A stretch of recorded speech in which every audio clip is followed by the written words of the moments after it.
Welcome to Stories from the Center of the Universe, the podcast about the human experience.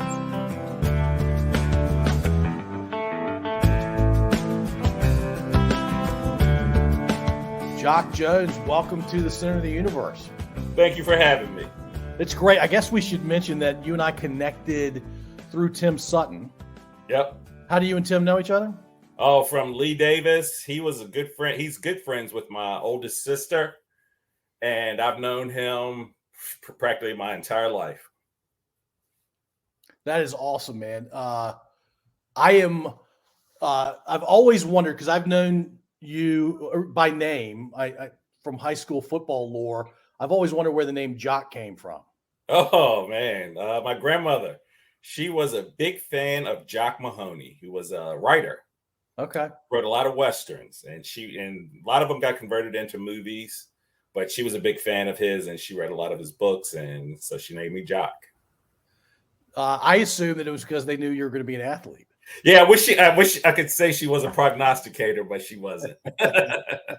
So you have a few siblings, right? Which number are you out of the five? Is it I five? am four. It is five of us, and I'm fourth oldest. Okay, not second youngest. Not second youngest, fourth oldest. So you're the third middle kid. Yeah. Both brothers and sisters? Yep. I got an older brother. Had two older sisters. One passed away back in '97, and I have a younger sister.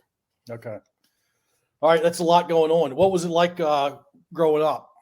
Well, it was tough, man. I mean, I don't know if you know the whole story there, but my mom was actually killed by my father, and went to jail, and so we got adopted by relatives on her side of the family, and no one family could take all of us. We were just too many of us, so we got split up, but we all managed to live right beside each other. Back in those days, families bought big plots of land and built homes on there, and everybody just like one big communion. The Jones compound. Yeah, the Jones compound. And so my brother and my youngest sister lived right beside me, and my oldest sister lived on the other side of them. And my sister that passed away, me and her lived together. Wow. We all went to the same school, did everything together. We just didn't go to the same house at nighttime. Yeah, how old were you when all of that happened? I was like 2. So you don't really do you remember your mom? Nah, not at all. Is your dad where's he? No, he got out of prison about 7 or 8 years later and committed suicide himself. Oh my gosh, Jock, that's some tough stuff, man. Yeah, man. It was tough, but that what doesn't kill you makes you stronger. So who you call mom today, who is she to you? She's really my aunt. I always tell people we're like a bad redneck family, man. We're we got adopted by my brother is not only my brother, but he's my uncle.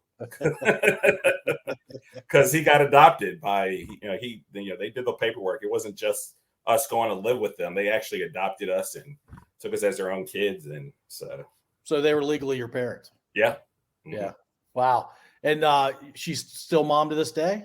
Still mom to this day. Where is she and what's she up to? She's in South Carolina. Okay. Yep. She remarried years ago, back when I was in college. And they decided when they retired, they went back home. That's where both of them are from, South Carolina. Gotcha. And but you grew up in Mechanicsville, right? Oh yeah. Yep.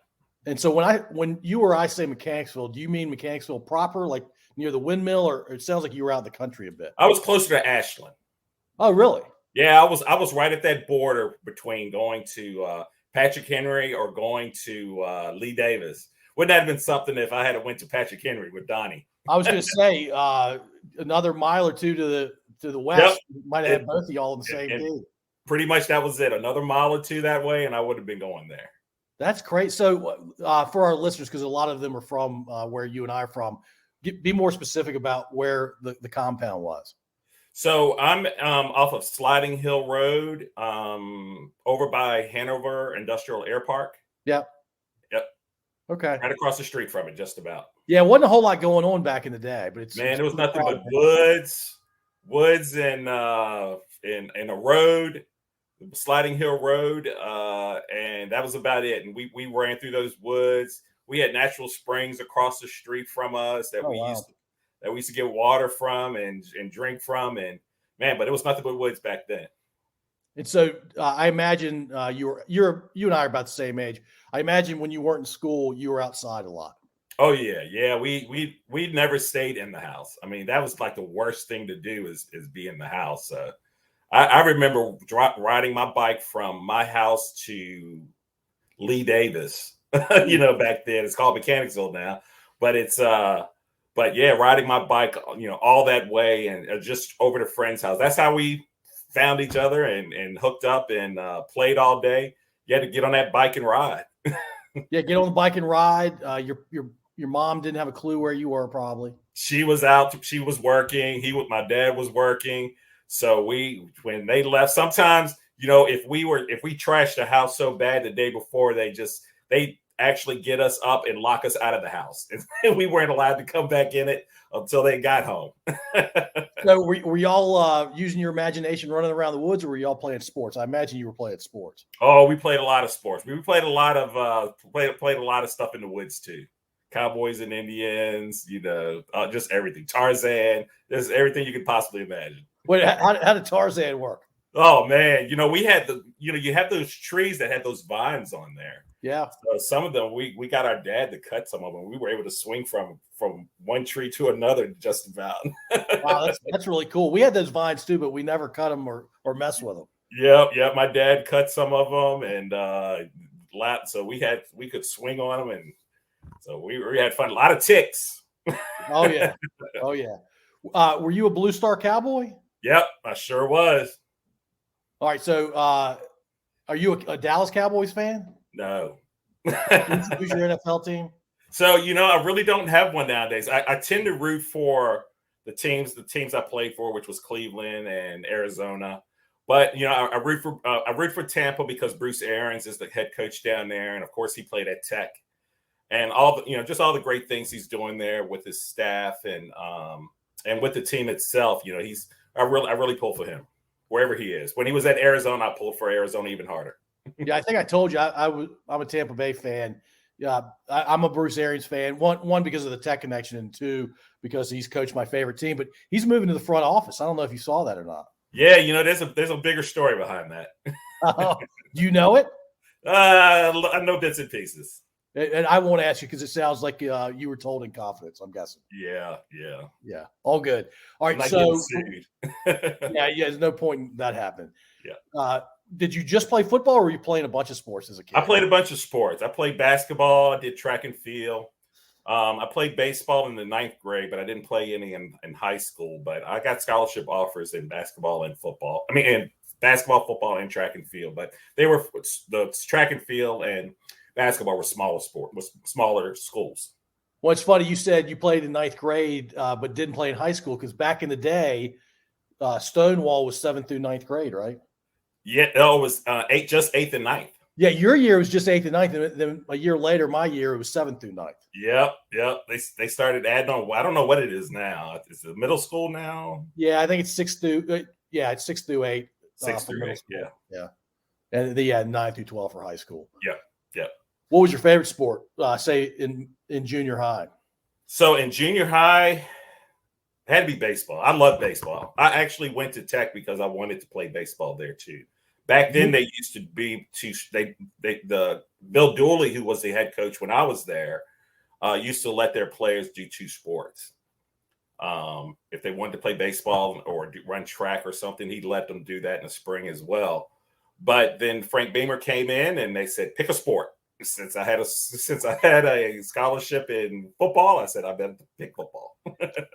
Well, and part of the reason Beamer was successful was like, hey, if you're going to be on the football team, you are a football player. You're not a football and a baseball player. Yep. He wanted people who were committed to the sport, and it worked out for the best. It's so funny because when I was being recruited for football, I was a running back in high school, and I ran for 1,300 yards. Average about 140 a game. I don't know. Bunch of touchdowns. But, I was being recruited by some schools to play offense. But like the really big schools, like Tennessee and Michigan and UCLA and Stanford, they all wanted me to play defense. And I didn't really play defense in high school. I was just I played free safety from time to time when the game was over and it just needed somebody back there deep to bat down the ball. But I didn't play a lot of defense in high school. And so I thought these teams, I was like, how the heck did they get to be as good as they are making decisions like this? I'm a running back, this is what I do. So I get to Tech and, for the first year, I'm on offense, but Beamer comes in the next year and he pulls me into his office, calls me up and says he needs to talk to me. And he says, I've got a position for you, but it's on the defense. He goes, you don't know it. He goes, but you're a defensive player. And I was like, oh, here we go again. So he goes, I'm telling you, you just try out this position and see what you think. So I tried it that first year and fell in love with outside linebacker. I figured I'd rather hit than get hit any day of the week. So I didn't play at the college level or certainly didn't play at the pro level, but I played in high school, and I enjoyed playing defense more too. Yeah, I did. I loved it. Yeah. So was it your body type? Was it the way you moved, your lateral quickness, vertical speed? What was it about you that Beamer saw that said you should play outside linebacker? Yeah, he as he puts it, and he could have been lying, but he says this position is for our best athletes. Because you have to do so much, you have to rush the quarterback, you have to cover wide receivers or tight ends. You have to do a lot of stuff in that defense from that position. So he told me he probably just said it just to get me to do it, but he says we put our best athletes. And he goes, you are one of our best athletes, so we want you to try it out. I mean, look, if I'm you, I believe what he's telling me. I believe it worked out for the best because it certainly, my sophomore year, I got hurt my sophomore year, so I missed 4 games, but I did play quite a bit that year, and then I started the next 2 years and had a blast. All right, so let's back up. How old were you when you knew you were really, really good at football? Blue Star. So when you were like 8, 9 years old? Yeah. I told everybody then I was going to be playing in the NFL. You weren't wrong. I wasn't. I just knew it. Even in college, I still believed that I was going to be playing in the NFL. I mean, it wasn't the way I played. I just had this feeling that I was the type of player that they were always look for. Somebody who was athletic, who had speed, who was big, and who could just, play maybe a couple of different positions. In the NFL at that time, remember they had a lot of run and shoot offenses at one time. Right. So they needed big linebackers who could actually run. Somebody in there who could stop the run if they did do a draw or something, but somebody who could be in there every down on a passing down and cover a running back coming out of the backfield or a tight end. So that was where the league was at the time. So I figured I would fit in pretty good with what I was doing at Tech. Yeah. All right. So wait a minute. When you were a Blue Star Cowboy, were you just noticeably bigger than the other kids? No, football was. We had guys. Man, we had some great athletes come out of Blue Star. I mean, Stanley Waddy. We had what was that guy named? Rudy played at Patrick Henry. Can't think of his last name now. But my brother played at Blue Star. It was just something that I just knew. And when I played 10th grade, the last year I played Blue Star was 7th grade, and I didn't play in the 8th grade. I didn't play in the 9th grade. And then I played again in the 10th grade, and Coach McConnell asked me to play varsity, and because they wanted me to play free safety there and also be back up to Steve Gates, who was the running back. And so I played in a couple of scrimmages, and I played well.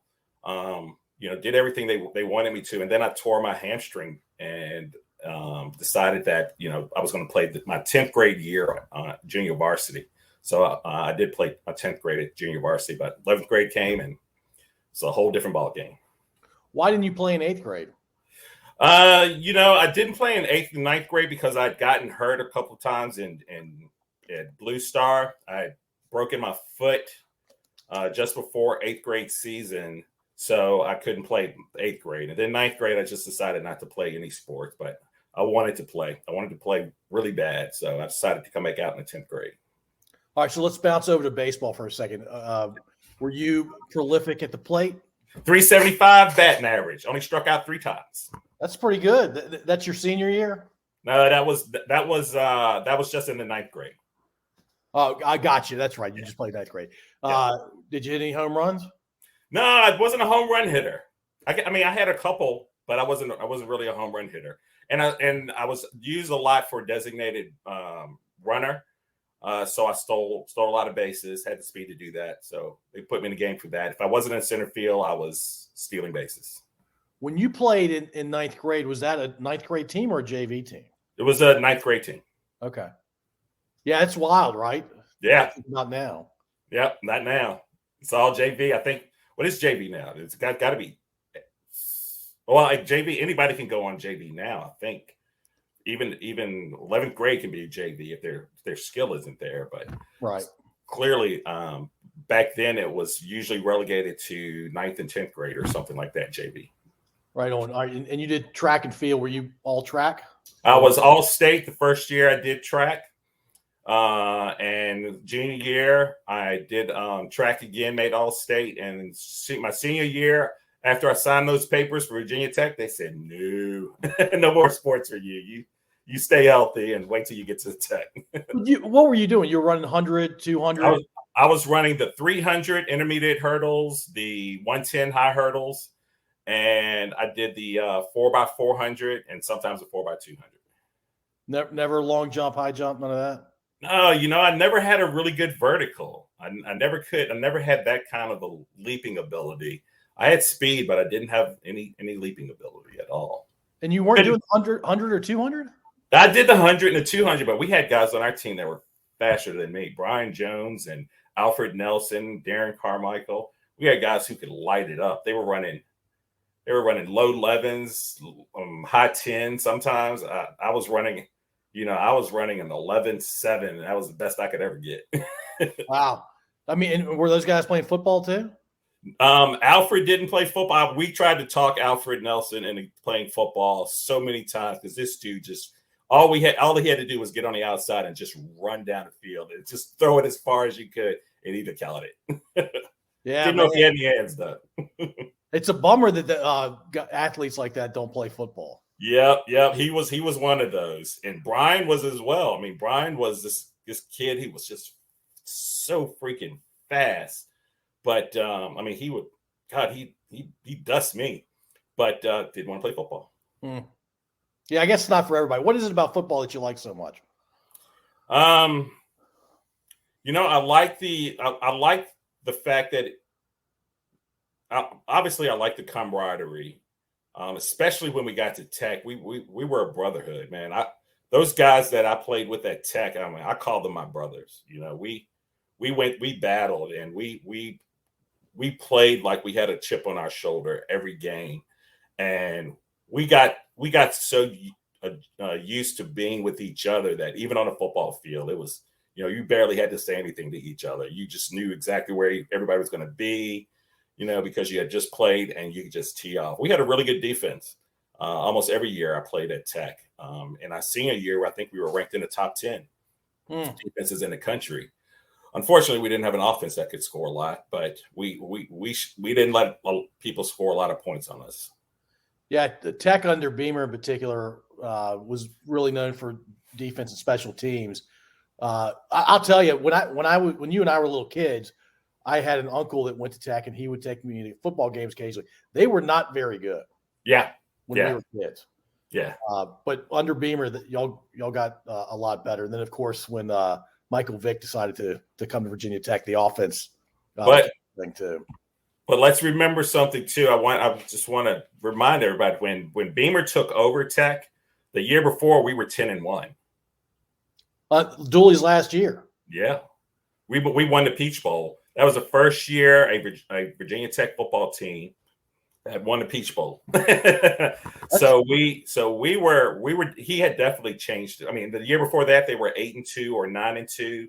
So they had started making that turn. It was unfortunately that, some things transpired against him, and he decided to leave the program because of it. But we were definitely on the right track and winning games. But it was his decision to leave that gave Frank Beamer the opportunity to come to Virginia Tech. Yeah, when I said when we were kids, I meant like in the 70s. Oh yeah, they weren't anything back then. And you're right. I forgot that Dooley's last couple of years, they definitely were much better. 10-1. I mean, that had to be top 15 in the country. Yeah, yep. They were. I mean, they had Bruce Smith there about 2 years before I got there, and they had Ashley Penn was there. Ashley Lee was there. All these guys were like All-Americans and went on to play pro. So they've always had some star caliber athletes come through Tech and play there even before I got there. Yeah, well, I wonder, like a guy like Bruce Smith, he could have played anywhere in the country. Yeah, there have been some really amazing athletes that have come through Tech and UVA, and a lot of them have allegiances to the state of Virginia, but like the city of Charlottesville and the city of Blacksburg, there's not a huge draw like you would expect for Southern California or to play in a much warmer place like Florida. Like what is it about Virginia Tech that's attracted so many strong athletes for the last, 35, 40 years? So, when I took visits to UVA, I took my visits to Wake Forest, North Carolina, mostly ACC schools, Appalachian State, and there was one other school I went to, Maryland, I believe. Yeah, Maryland. I went to, they let you come to there all year round from time to time, but my official visits. But, when I got to Tech, it just felt like home. It felt like this is where I'm supposed to play football. And can you put a finger on specifically what it was? The players were nice everywhere. Wake Forest was where I was actually before I went to Tech. Wake Forest had me. I was hook, line, and sinker. I hadn't committed yet because I was still going to go to Virginia Tech. But when I went to Tech, it was just a great experience. Hanging out with the guys, going down to War Memorial, playing basketball with them. Meeting the student athletes, meeting the students that night at different functions. It just felt great, Not that didn't happen at every college. I mean, I went to at every college, they pretty much have the same setup. You come in, they wine and dine you and let you meet the athletes, the other players. And I really liked Wake Forest. I liked Wake Forest because they had some of the coolest names on their team, and I just felt like I fit in. They had Michael Ramsor, they had Dexter Victor, they had Topper Clemens, and these guys were like, "Dude, you got to come here." Jock Jones, that is the coolest name. You got to come here and play for us because we got the cool names on this team. So I was going to go to Wake Forest, but I think the coach actually got fired that year. He was, on the hot seat, so they kind of took a back burner. And then I went to Tech, and I just fell in love with that, and I fell in love with what Bill Dooley was talking to me about, giving me an opportunity to play. I didn't redshirt. I played a little bit, just seemed like just enough to ruin my red shirt my first year. So he was a man of his word. He gave me an opportunity to play even in my first year. It wasn't automatic, red shirt like a lot of schools do with their freshmen. Yeah, I'm very curious. You may not have heard me say this, but I went to the University of Virginia, but I have a lot of family members that went to Tech, to include my son who's there now. What was the UVA recruiting experience like? It was great. I'm trying to think of I think Mike Battle was my host, if I remember correctly, and we've remained friends ever since. I mean, I talk to him from time to time. It's been a while, but we catch up from time to time. So it was great. A great recruiting visit.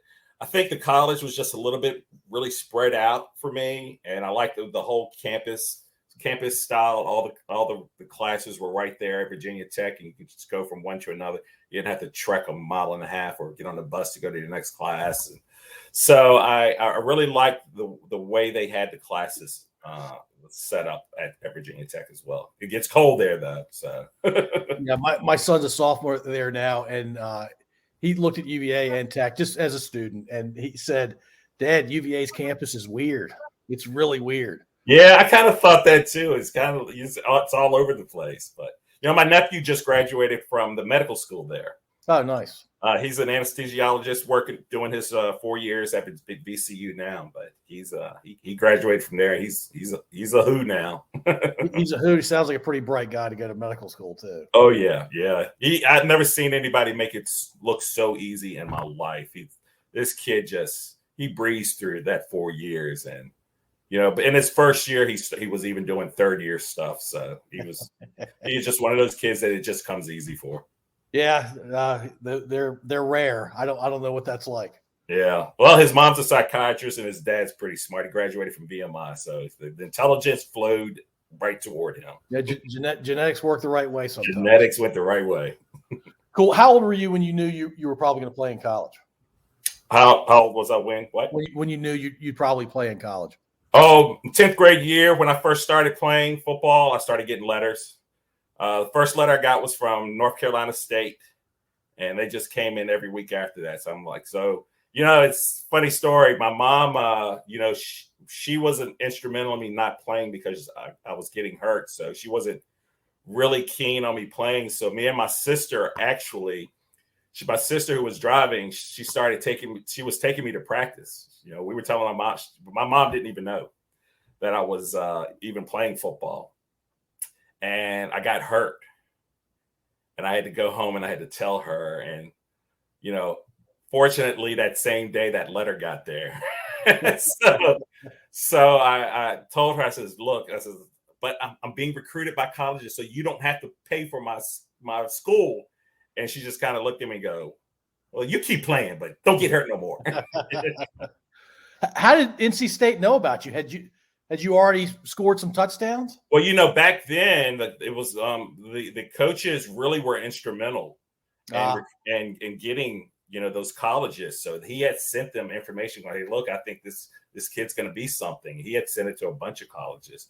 So so he sent them some practice film. I imagine of me practicing, and at that point I had the season had barely even started, and so that was. I mean, he couldn't have sent too much film because we only were in like a game or two into the season. And the letters that started coming in from that. Yeah, I imagine a lot of high school coaches back then didn't send film of their players. So you were fortunate to have a coach that was thinking about that. Yep.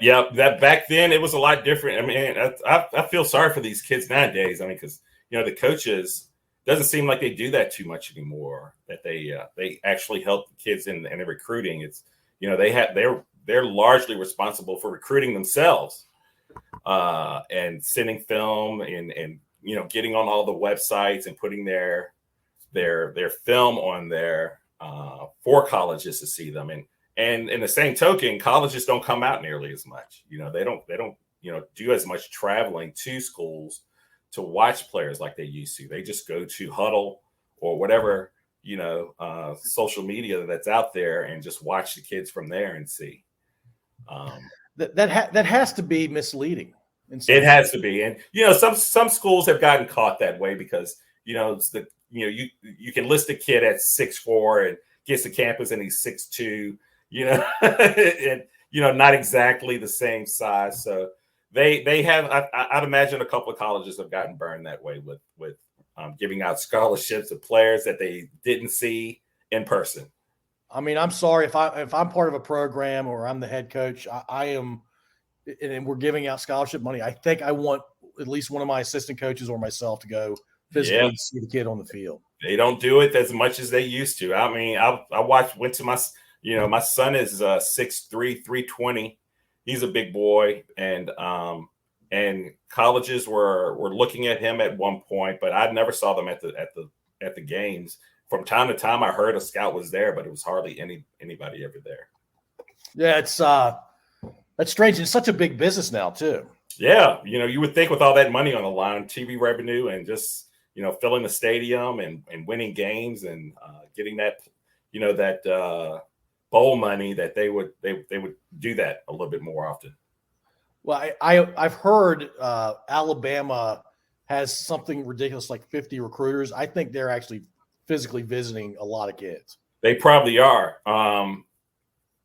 With schools like that and their budgets, they can do probably a lot more than some of the other schools can, because they're paying Nick alone probably $7 million, so they can do a lot more. There's a lot of money flowing through Alabama for their football. A lot of money, and a lot of the alumni give money too. I mean, the people who come through, the alumni, they give a lot. Like UVA. UVA's endowment is just unbelievable. How much money they have in there. Their alumni give back to the school. I don't think Tech's is nearly as large as theirs, but that just goes to show you that every school has that capability, but they also it's largely the alumni. They give back to the school. Yeah. Yeah, and it's something about football in the state of Alabama where they're just crazy. Oh, look at this Roll Tide! Yeah, Give me a break. She's our one viewer. Who's Christy? Josh? She's a friend of mine.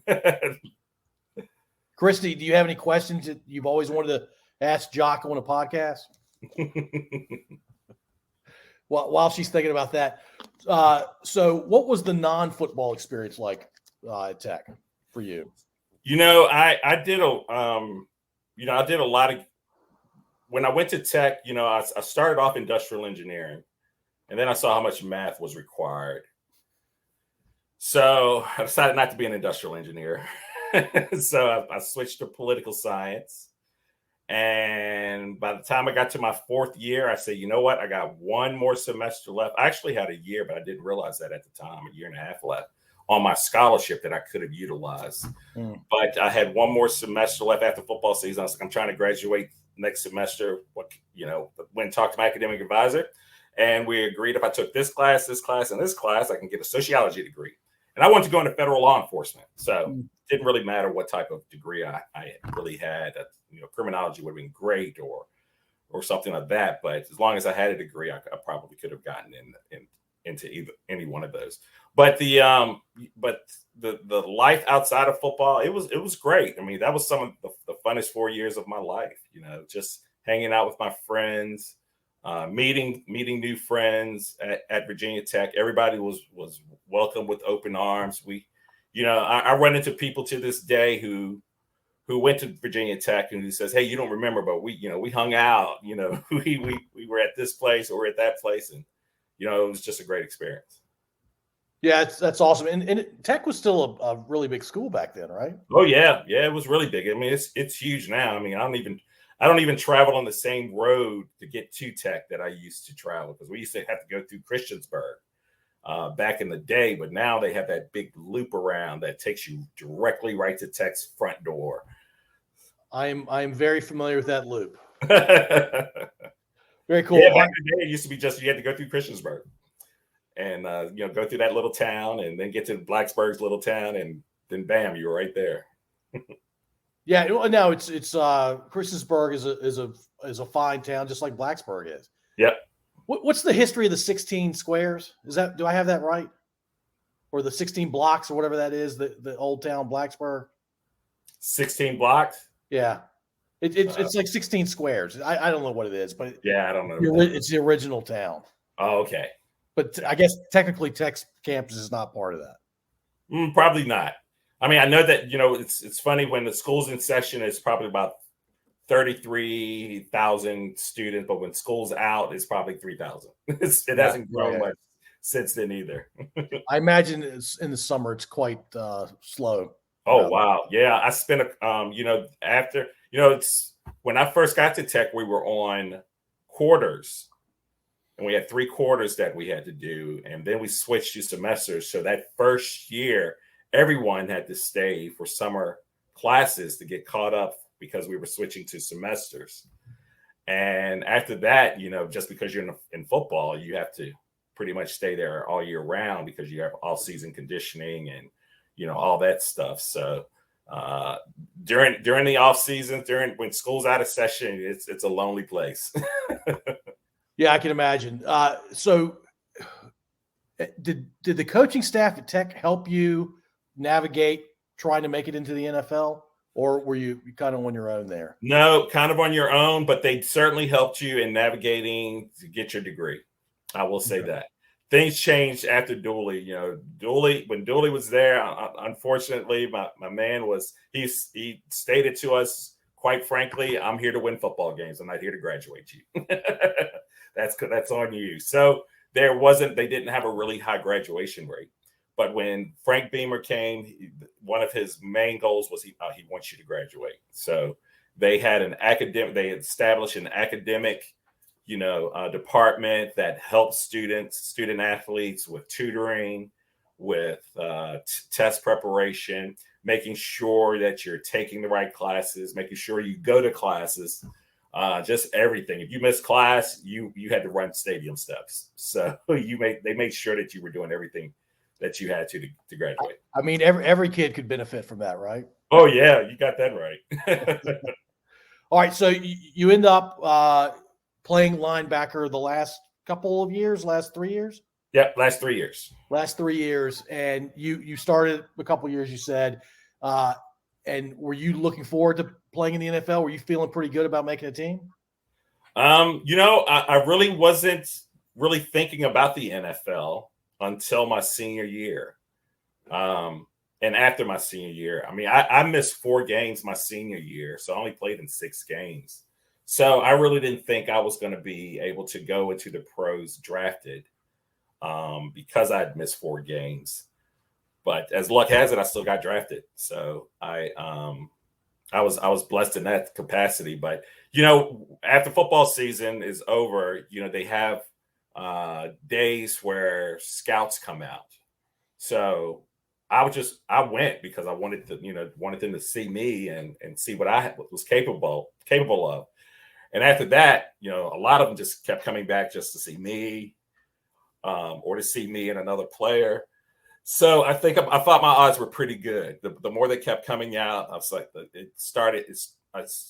became more of a reality to me that I was probably gonna, if not get drafted, at least be a free agent and get an opportunity. That's all I wanted, was an opportunity. So when the scouts came to campus, is it basically like an old school version of what we call today a pro day? Yes. Yep. They come to campus. We start off in the weight room. They want to see you do, how many times you can do bench press. And then from there, we make it over to the field house and they do your vertical and 40-yard dash, 20-yard shuffle drill. And then they put you through a workout. They want to see how far, they want to see me drop back. They want to see me cover. They want to see me do everything. So you're pretty exhausted after that. Was the bench press 225? Yes. Has anything changed since then? Nothing. Still the measuring stick. It doesn't get much better than that. Yeah, I think the 20-yard shuttle thing is probably more important than the 40-yard dash. Yeah. I mean, the 40 is definitely something that they still use, but if you can see that person, that lateral movement, and it's quick and it's explosive, that means a lot. Yeah, absolutely. All right, so you got drafted by the Browns, right? Yep.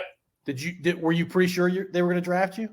No, I had no idea. I wasn't even home that day. As a matter of fact, I got a phone call early that morning from one of my knucklehead friends telling me that, hey, we're getting ready to draft you in the first round. That kind of deal.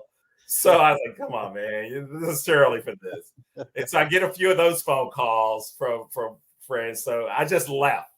I was like, man, I'm not going to sit around for this. So I went and played basketball and got back and got a phone call from Cleveland. And first thing I out of my mouth, I was like, come on, who is this? Stop playing on the phone. And Coach Carson, who was the head coach there, starts laughing. He goes, so your friends have been having some fun with you today, huh? I'm like, is this really Coach Carson? So he's like, yeah, this is really Coach Carson. And just let you know, we're getting ready to draft you in the, with our 8th round pick. Yeah. We're ready to take you. Yeah, that's when you were playing basketball during the draft, did you have your mind off of it or? Yeah. I had completely, it was the second day. So it was, no, I think it might've been the third day then. I think they had a few days drafted back then, but see the second day or the third day. And, they were it was a late round. So I was like, well, I'll probably get a call at some point saying that, they'd like me to be a free agent at somebody's camp, and then I get to pick, where I want to go. So you ended up going to camp, and what I've noticed with drafts the last 10 years or so is sometimes the 4th or 5th round guy doesn't make it. Yeah, and a handful of free agents do. And so, as an 8th round pick, did you feel pretty good about making the team? Oh yeah, they even told me. They were like, "Yeah, you're what we were looking for. We were just glad we got you in the 8th round. It's the only thing you can do is screw it up. is not come out and play like we think you're capable of." So I knew I was on the team. What was camp like your rookie year? So my rookie year, so I get to camp, and my first day at camp, we're going against the tight end. And I'm standing there in front, and who's in front of me? Ozzie Newsome. Oh man, the man! And I'm like, oh my God, you're Ozzie Newsome.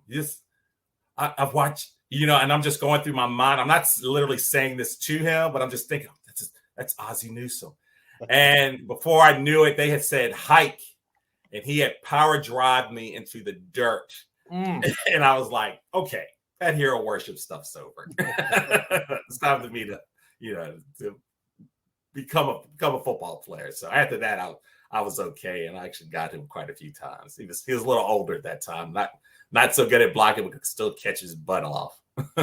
Ozzie had a really long career on the field, and he had a fantastic career off the field too. Yeah, he sure did. He was a great front office man. I mean, he drafted a bunch of great players with Baltimore Ravens and took him to that next level. That's for sure. I mean, I think he's one of the 2 guys that gets credit for that team being really good for the last 15 years. Oh, he should. He was instrumental in a lot of the picks and all season acquisitions. So he was definitely not just a front office, face. He was instrumental in getting those guys. You think Ozzie remembers that first time he hit you? Probably not. So camp these days with the union, there's a lot of protections in place.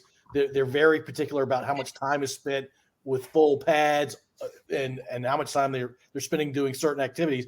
Was it like that back then? I don't think it was like that, was it? Yeah, 3-a-days, man, and we were in pads. I mean, it was totally different back then. They didn't care about concussions and all that fun stuff when I was playing. I mean, you got a concussion, you just went to the sideline until it wore off, and then you went back into the game. Yeah, rub some dirt on it, kind of thing. Yeah, that's exactly right. It gave you some smelling salt and go, okay, are you ready? How many fingers? Go on, get back in there. Do you worry as you get older about concussions? Yeah, I do. I'm looking to get, with everything that's gone on in NFL with concussions and, the lawsuits and so forth. I'm thinking it might be in my best interest to just get my brain taken a look at, because I did have quite a few concussions, and like any football player, it's just part of the game. It's simple physics at some point. When you have 2 large masses traveling at a high rate of speed collide, something's going to give. Yeah. It's when it's immediate, that means you've broken a bone, you may have fractured something, or concussions, or it could be long term. That hit might not have affected you until 10 years later, but it's going to affect you at some point. You might need to get a new hip at some point, or a new knee because of all the hitting you did from football from 20 years ago. But it's going to happen. That's not, the ones that come out unscathed, God bless them. But, more than likely, you're probably going to need some sort of intervention maybe possible surgery at some point. So I'm looking forward to them wrapping this all up and redoing whatever they screwed up, because there was a lot of issues with the way they were doing the testing on players, the psychological testing because the way they had it set up, you had to take the psychological test with the neurologist first. And if you passed that, then they said, okay, he's fine and he doesn't need to get a brain scan. But as it turns out, those tests were really, really biased, and they got in a lot of trouble for that as well. So now they're trying to fix that and just make it so, hopefully they're just making it so that, look, if you need to get your brain taken a look at, let's do it. And it's on us if that's the case. Yeah, that lawsuit's been going on for a really long time. Yeah, well, the first one was about the concussion itself. The NFL just did not let us know that they knew about the whole CTE and that whole issue. And then the second one that's getting ready to happen now is about the way they were doing the testing and how biased it was. And it prevented a lot of players from actually moving on to the next step. And that shouldn't be even a criteria. The testing just should be there to see if you do have some cognitive issues, but even if you pass or fail, you still should be able to make it to the next step and actually get your brain looked at, because that's where just because today you took this test and you were fine doesn't mean 5 years from now, your brain's not deteriorating or getting to a point where it's going to be an issue for you. Yeah, I didn't realize there was a second lawsuit. So the first one settled? Yeah, the first one settled years ago. That was for it was close to $1 billion, and but I'm pretty sure that there's getting ready to be a second one that's gonna. Yeah, $1 billion sounds like a lot of money, but given all the damage that folks suffered playing over decades, $1 billion. I mean, a lot of money. Like the guy says, man, the NFL owns a day of the week. They own Monday Night Football, they own Sunday. They pretty much own Thursday now as well. So it's definitely an institution that has the resources and the revenue to pretty much do whatever they want. And we just want to make sure that the guys are protected. I mean, we know what we're getting into, but we don't need them hiding stuff from us and not, making us aware of that kind of stuff. Yeah. I'm with the players, obviously. I think the only people that are with the NFL are the commissioner and the 32 owners. Yeah, exactly. Yeah, and a lot of people that are fans of the game and even may have played growing up, when you played as long as you played, you learn. I imagine you're going to agree with what I say. Guys that play close to the line actually suffer much more head trauma than receivers and defensive backs. Oh yeah, those guys. I mean, those guys who are on the line. I mean, those offensive linemen, defensive linemen. They should all get tested. I mean, they should all be front and center, because the first thing that's hitting is helmet. They did studies on short yardage and goal line plays, and that one play of short yardage, like inches, there's more violence in that one play than most people experience their whole life. But you're going to do that 5 or 6 times a game, 16 games a year, however long your career is, that it's going to do something to you. Yeah, it's I hope whatever they do. Look, I love the game of football. I love playing it as a kid. I love watching it, but it's something where my son played football growing up, and when he decided to stop playing, I was like, yep, I think part of me's okay with that. Part of me definitely wanted him to play. Part of me was kind of happy he didn't play anymore. But let me also say, I think they're doing a horrible thing with football, the way they're trying to take away a lot of the hitting and a lot of the tackling, and it's just it's almost powder puff out there sometimes to me now, compared to the old school with Jack Lambert. You were playing camp was 3 a days, right? Yeah. Oh yeah. You come across the middle, you can get tagged. You can't do that anymore. Just anything. You can't. A defenseless player, I'm like, nobody's defenseless if he's out on the field. I mean, if he's out there, he knows he's going to get hit. he may not see it. That's not the issue. It's just the fact that they're just trying to take so much away from guys who are trained to hit and trained to stop the opposing player from getting an inch or pushing that player or to get an inch. It's just taken away from the game quite a bit. It's kind of sad sometimes watching it. Yeah, well, back in the day, the mindset was, hey, if you're a receiver, you want to score a touchdown, well, there's a price you're going to have to pay on your way to that touchdown. And the crazy thing is too, those receivers back when I was playing, they were like 5'6", 5'8". They were little guys. Vance Johnson, the three amigos from then there was the group up at Washington. Houston Oilers had a bunch of little wide receivers. These guys, they were fearless, man. They come across the middle, they didn't care. Now you've got 6'3" guys, 215, 220 pounds, and won't come across the middle for anything. Yeah, that Metcalf kid out of Seattle. My God. Yep. Yeah. He was a good friend of mine back in the day. I touched base with him not long ago, and I still talk to Reggie Langhorne from Cleveland, some guys from Arizona. But yeah, those guys, they were fearless, man. Reggie came across the middle. The ball had to be caught across the middle. Reggie Langhorne was in the mix. Yeah, I'm not saying they were tougher back then, but I think I'm saying they were tougher back then. They were tougher back then. You could say it. All right, what was your year? What was the season like in Cleveland?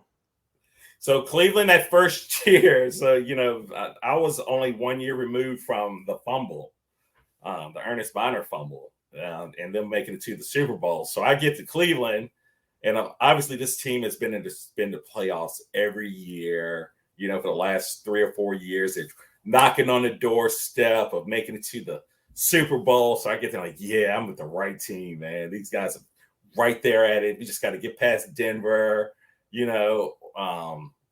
and that year we won 3 games. It's unfortunate that some of the coaches at the league at the time, they were older coaches, and their philosophy was, I got to the playoffs with these guys, I can get back there. Well, these guys are now 5 years older, maybe even 6 years older, and they're not quite as quick as they were when you first started winning with them. And that was our problem. We had a bunch of guys who were great in their prime, but they weren't in their prime anymore. Bubba Baker, we had Bernie Kosar was quarterbacking, but he couldn't throw the ball 20 yards by that point. We had a bunch of guys who were playing who were, they were just past their prime, and we didn't win a lot of games that first year. Yeah, they need some young guys in there, and the coaching staff, they really tried to rely on the older guys to get them back there. Yeah, it's tough for a franchise when the most memorable thing that's happened their entire, well, at least for somebody our age, is the fumble. That's the biggest play. When people our age think about the Cleveland Browns and their entire history, that's the top play. Yep, that's it. That's on everybody's mind. Yeah, and it's and then I don't know. You played there a year. They had a rough time. What, from 2000 until now? They've had. I was there actually almost 2 years, because I was there when I was there the first year with Carson. He got fired, and remember the next year, Bill Belichick was his first year as head coach. Oh, wait a minute. Belichick was your coach? Yep, he sure was. You remember who the defensive coordinator was for 1,000 points? No, I don't remember. Nick Saban. Holy cow. So wait a minute, you were coached by both of those guys? Yes, I was. Oh, Nick wow. Saban was a defensive coordinator, and Bill was, and you knew it wasn't going to last long because 2 alpha males, they just butted heads the entire time. So that was going to be a short-lived. That was going to be a short-lived experiment. Well, hey, so give me a memory, you and Belichick, or you and Saban, or both. So I don't really. The only thing I really have with them is when they, when a new coach comes in, one of the first things, they don't want to win with the other coach's players. So as the season goes on, if you haven't been a major contributor in some way, shape, or form, and even if you are, they're going to try and bring in their own players. They want to bring in their players that they've trusted, players that have played in their system. So it's like a revolving door when the new coach comes in, because throughout the season you just see players going out and play, especially if you're not winning. It's a revolving door. So eventually around week 9, they got to me. And the only thing I remember was them calling me to the office going, "Hey, we're releasing you, and we got to get some new blood in here, see if we can start winning some games, and wish you luck," and so forth. And that was the end of it. Yeah, new blood is code for you're not one of our guys. Yeah, you're not one of our guys. Yeah, so not great memories. Were they good game day coaches? I mean, obviously Belichick's proven. Oh, you could tell that Belichick was going to win. He was going to win a lot of games because he brought in things that we as a team from the previous year just didn't. So when the year that I got there, it was just about, hey, we just need a powerful offense. We need a powerful defense. And if we don't let them score and we score more, then we're going to win games. That was pretty much it. So, but when Belichick came in, it was like, look, our offense is averaging 60 yards a drive. So we need to make sure when we do the kickoff, we need a return guy who can, run the ball back, at least to the 40, and 90% of the time we're going to score. He brought the analytics in that we hadn't seen before, and that was something that was new to us. That our defense is stopping them. They're only allowing 30 yards a drive, so that means every whatever they're not going to be scoring. So he brought in all these analytics that we hadn't experienced before, but it made sense. And he's clearly stuck with that plan and why he's been so successful. Yeah, I think he was probably the only one doing that back then, right? Yeah, he was the only one doing it. Yeah, he was one of the first to bring it to the NFL. That whole, he looked at they were keeping track of, not just how many first downs, but what's the average yards, and who we're playing against, what is their defense doing, and then figuring out how to get past, what they're doing in order to win, not just exploiting their defense from a player to player standpoint, but figuring out that if we can only do this, this is where we need to be, and this is how we get to that point. So it was definitely different. So were you let go and then some time passed before you got picked up by the Cardinals? Not next week. That was quick. Yeah.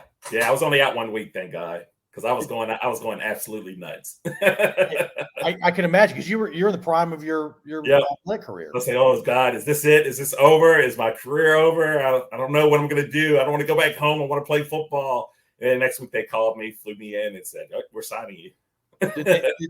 Did you have an agent? Yes. So was your agent hustling to get you hooked up with another team? Yep. He was hustling, but you had to clear waivers. Once I cleared waivers, it was, they were the first. They had first pick because of their record, so they picked me up immediately. And it was great because I was in Cleveland in November, and then we had 3 feet of snow on the ground. And I go to Arizona, and it's just about 80 degrees and sunny. But people are out there with sweatshirts on talking about, ooh, the Hawk is out today. And I'm like, you have no idea what the Hawk is. Well, and you played for the Cardinals when they were known as the Phoenix Cardinals. Yeah. Yep. Phoenix Cardinals. They had only been removed from Arizona maybe 2 years. Okay.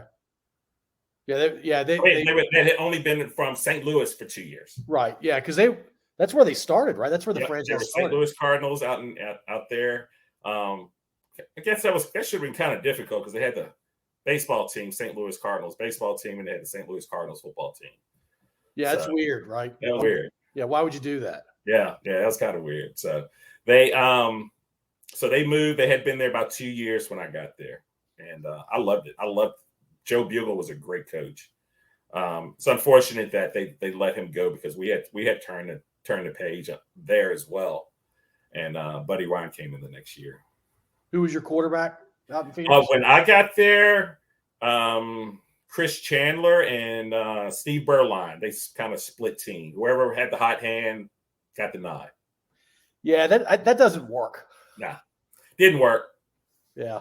Yeah. I don't know a team that's ever won the Super Bowl that went with the hot hand quarterback. Never has, probably never will. That's you got to have one back there who's a leader and who's orchestrating it every play. And we didn't have that year. Well, and then people get better incrementally. And so if you're doing the same personnel or basically the same personnel, especially at the quarterback position, I think you're incrementally getting better over time because you're not messing with the continuity and the rhythm and all that. Right. Yeah. You saw a lot of that when they switched up in the game. They literally were switching up, every other series sometimes, or maybe every 2 series. I was like, but our defense was good. I mean, we had a really good defense. So people didn't score a lot. We lost quite a few games by 5 points or less that first year. We didn't win any games. We only won 3 games. I think we won 4 the second year I was there, and the last year I was there, we were 7-9. So we were definitely getting better. We probably would have won 10 games the next year. So we might have been in the playoffs the following year if they had let Bugle come one more year. But we had some talent on that team, just young guys who wanted to play football. What happened at the end of your time in Phoenix? Got hurt, career-ending injury, broke my ankle, tore it up. And it tore it up, and it's really hard to come back from that. Yeah, my doctor, he said the doctor at the time says that, you can probably play. He goes, but I wouldn't recommend it. He goes, you could really do some damage to your ankle next time. You might have to walk with a limp the rest of your life if you do mess it up anymore. So I decided to go ahead and hang it up. Do you feel it now, or is it? Oh yeah, when in the cold, when it's cold, when it's wintertime, yeah, I feel it. And not to go back to the memory of the injury, but was it like a change of direction thing? No, I was going in on I had a call to rush the quarterback, and so I had a great move on the tight end, got into the quarterback. He steps up into the pocket, and the linebacker from the other side had left his feet, and he missed the quarterback and smacked my leg and broke it. It was horrible. My foot was pointed in the other direction. Oh man, yeah. When that kind of stuff happens, college or pro level, and I know real time what happened, I'm like, I don't want to watch the replay. Yeah. Well, the good news is I hit his arm and he threw an interception, but it cost me my career. Oh, the worst part was, it happened just before halftime, so I had to sit in the locker room with my leg like that for the second half until they could take me to the orthopedic surgeon who had to stay at the game could leave and do the surgery. So I stayed in the locker room the entire time. What? Yep. Wait a minute. Nowadays they would take you immediately to the hospital. Immediately. Right? Not back then. Back then I stayed in the locker room the entire time with my leg like that. I was on some pain meds. Don't worry. I could barely feel it, but yeah, I stayed there. Was there somebody there with you to at least distract you? Yeah, there was the girl I was dating at the time. She was in the locker room with me, and the trainers they would come back in and check on me from time to time. But I was on the gurney to get wheeled out as soon as the game was over.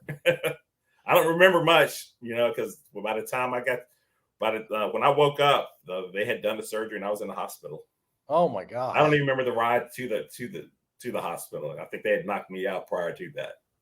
That sounds brutal. And then recovery from that probably took a long time. Yeah, it took about 10 months. Whew. Lots of PT, I imagine. Oh yeah. That was old school too, man. That's the way they do it nowadays. The training and the PT, so much more high tech than it was back then. I mean, it's flawless nowadays. The way they do your shoulder or your knee or something, but you can come back exceptionally quick nowadays. But back then, it was just a painful, long process. Yeah, you see a guy tear an ACL or something in the preseason, and he's back before the end of the regular Yeah, season. got tearing Achilles and come back. Who was that? So that running back for that's crazy. Rams came back the same year. That's just insane. That's never happens. But that's where the technology is. He's got to be the first one to do that. But yeah, to your point, it's got to be the technology. Yeah. Yeah. Cool. All right. This is a question that we ask, and I say we because I occasionally have a co-host, but he's on some golf trip this weekend or starting today. So this is his question, but I'll ask it. Imagine you are a talk show host. It can be late night, it can be daytime, whatever. But it's your talk show. You get to decide who your guests are going to be. It's a one time only, so you got to make your selections count. These people can be alive, they can be dead, they can be people you personally know or knew, they can be famous people, it can be whoever you want. One male guest, one female guest, and then a musical group. And if you want to add a comedian, if you're a comedy person, you can add a comedian to the list. So who are your guests going to be for your talk show? For my talk show, so Satchel Paige, okay, would be my male guest. Female would be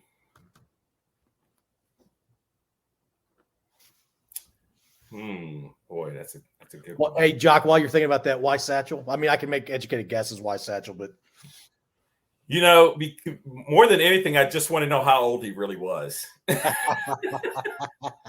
the dude had to be like 40 when he first got into the major leagues. And I just wanted to ask him flat out, how old were you when you first cracked it into the major leagues? Because he played for a while. Huh? He played for a while after he played for a while too. I mean, that's just it. You played. You had to have been the oldest guy ever, but nobody knows how old you really were. So, how old were you when they first called you up to play in the major leagues, and what the experience from playing in the Negro leagues as well? Yeah. I'd like to do that. I started collecting Negro League apparel because I love the jerseys. I just love all that. And he was one of my heroes. Yeah, so I definitely want him on there. Yeah, that league was around for quite some time, right? Yep, it was.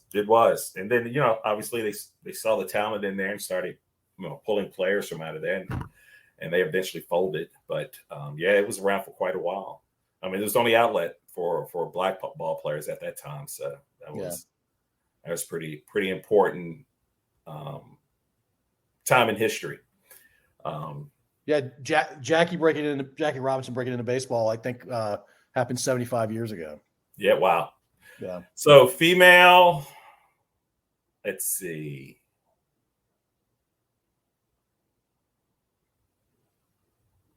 So I've always been fascinated with Meryl Streep. Okay.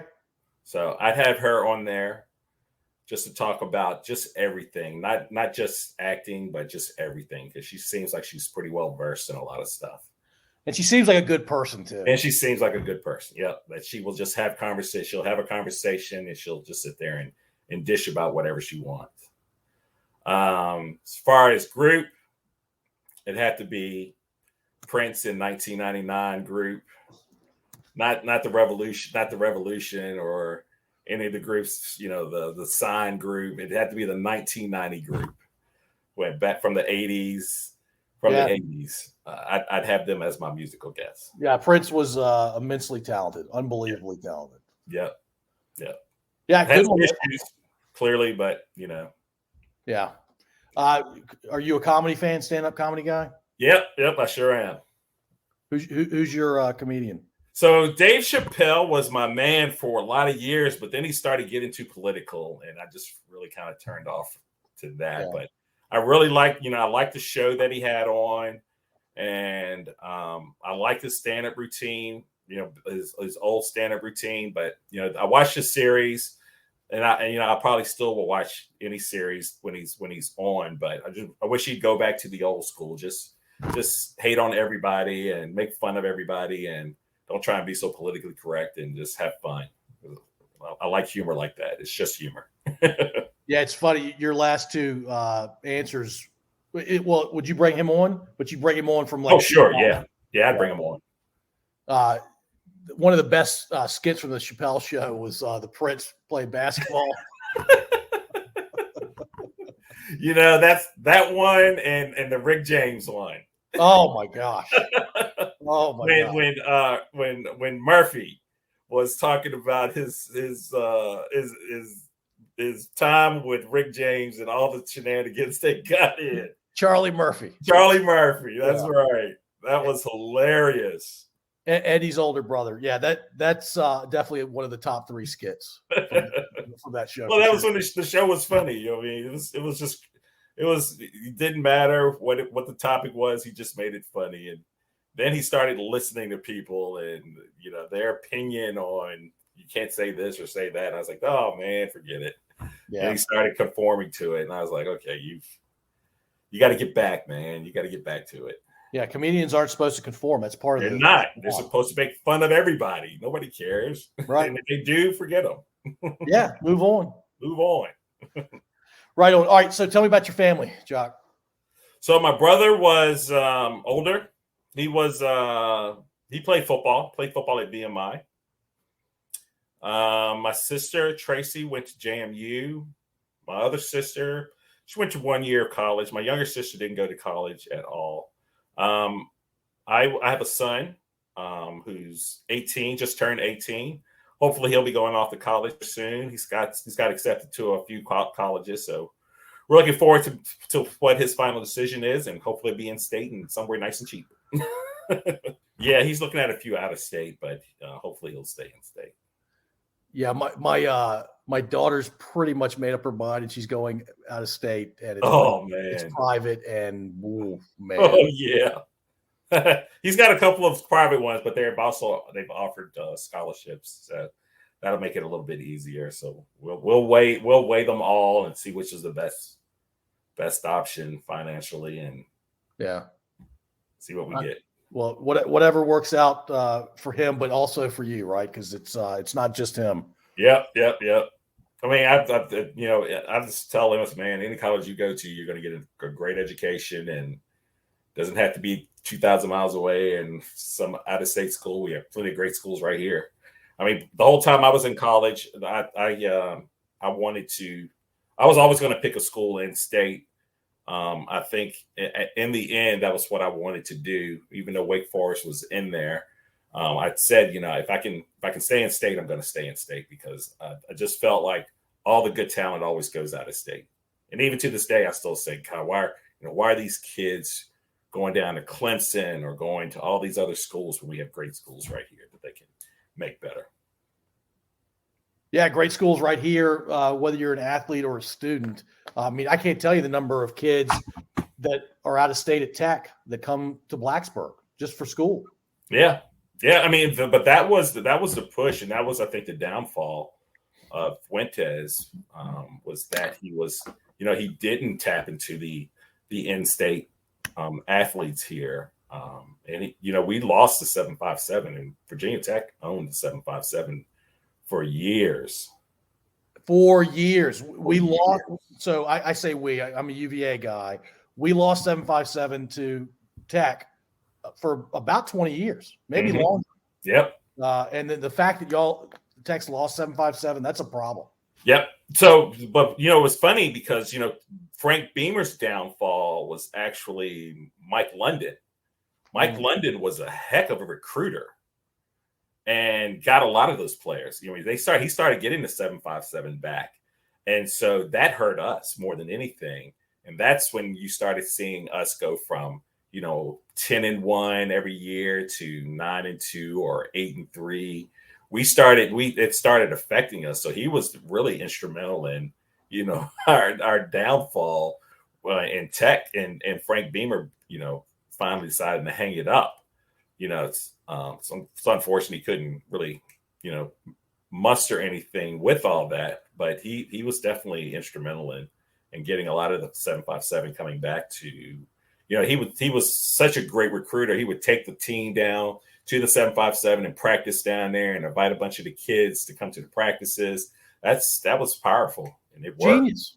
It worked. So he definitely was a great recruiter. Hopefully, and wish him all the best at William and Mary, because I'm sure he can turn that program around. Well, you're talking about scouts not really showing up in person; they're just watching stuff online. And Frank back in the day is taking his whole team down to the 757. It's great. Yeah, that was pretty smart. It's brilliant. I love it. All right, so I guess last couple of topics here. Is the Tech Football Alumni Network pretty strong? Is that group pretty strong? Are y'all pretty tight across the generations, or is it more who you played with and that's who you keep in touch with? Pretty much who you played with, but things are changing. I mean, we can see it. We have meetings and we have Zoom calls with the Monogram Club trying to get the players. One thing that I think was Fuentes' downfall as well was that he didn't utilize the older players like he should have. Yeah. I mean, we're in a lot of the towns where these players are. He could have utilized us a lot better. And he chose to just not want to deal with us at all. So things were really, really bad when he was there from a player standpoint, because we didn't get a lot of the perks that we were getting when Frank Beamer was there. Like, I could call up when Frank was there and say, hey, I'm coming for a game and need a couple of tickets, and boom, they were there. But you couldn't do that. You couldn't do that when Fuentes was there. Yeah, it seems like a bad move, right? Because there are guys like you that live where you live, and there's plenty of talent. I can go over to that school and talk to that kid or talk to the coach or whatever the case may be. And I would have done it and had done it in the past, for other players. But now it looks like it's trying to get back to that. The coach seems to be very receptive, and they're trying to make us feel even more at home and more welcome than ever before. So I like the direction it's going. Very cool. Who were you tight with in high school on the football team? Who were your favorite player to play with? In high school? Yep. So Melvin Gates played on my team. He's we're still friends to this day, still hang out. We still catch up, still do everything. I'm still friends with quite a few guys from the football team, to be quite honest. Yeah. Bunch of classmates, still keep in touch with them. But Melvin from the football team is probably. Eric Davidson was our tight end. Still keep in touch with him. He was a great athlete. Went on to play at VMI, running back, as a matter of fact, at VMI. Mm. And so keep in touch with him too. How about Tech? At Tech, I still keep in touch with my roomies. We from just about every other day, we're on a text thread and a group thread and talking about this or that or whatever's going on at Tech or whatever's going on in the world. So I still keep in touch with all those guys too. Who say their names? Sean Lucas, Ernie Davis, Carl Borden, and Scott Rice. Nice. You guys have been thick for decades now. Decades, man. We got in a lot of shenanigans at Tech. Thank God we didn't have cell phones with. Oh my gosh. Yeah. I'd just be getting out of jail right about now. Yeah. But they can only catch you once and then you go away for a little bit. So you couldn't have done all those shenanigans. Oh, but it's always there in the cloud. How about it in Cleveland? Did you have a favorite player or two that you played with? No, Cleveland was kind of wild. They were very cliquish. Oh, really? They were very cliquish. The older guys. I mean, we hung out, at nighttime, but they were, the older guys were, they were just the older guys, and they just, they treated the rookies kind of crappy. I don't think you can win like that, right? Yeah, but that's how it was. Every game we had, I had to bring breakfast to all the linebackers, and I wasn't even making a lot of money, man. That was the thing. I was like, dude, y'all realize what my contract is? It ain't the lot. Because we had guys in the league back then making $45,000. That stuff they make now. Do not confuse that with what we were making, because we weren't making any money. Yeah, the minimum now is crazy. Oh, it's crazy. It is crazy. 400,000, I believe it is. I think it might be higher than that now. Oh, geez. Yeah, it might be. Well, soon we'll have a bunch of college kids making about that. with the new rules for advertising and everything. Yeah, I don't fully understand the name, image, likeness thing, but I'm hey, look, if the kids can make some money off of it, they are putting in a ton of time. Yep. And a lot of effort. I don't begrudge them, and I wish you guys had gotten paid back in the day. Man, me too. I could have made some money, man. How about in Phoenix? Phoenix, I keep in touch with a few guys there. Robert Massey, who played for the Saints for a number of years. Eric Hill, who was our inside linebacker. Keep in touch with Ken Harvey. He's up, and I think he played for Washington for a few more years after he left Phoenix. He was an All-Pro, and that's about it. Very cool. Well, Jock, I appreciate you taking the time to do this. I'm glad Tim connected us. And I'm telling you, I don't know when it's going to happen. Hopefully it can happen the next 2 or 3 months. Get you and Donnie Morris together. I appreciate it. I would love to do that. You're a great guy. Donnie's a great guy. Why wouldn't I put you two together? Yeah, that sounds great. I love it. You're the man, Jock. I appreciate Sign me up. This. Yeah, Okay. Beautiful. Thanks, Jock. Take care. Thank you for listening. If you enjoyed this episode, please subscribe to wherever you listen to podcasts. We'd also really appreciate if you'd rate and review us. You can find us at scodupodcast.com.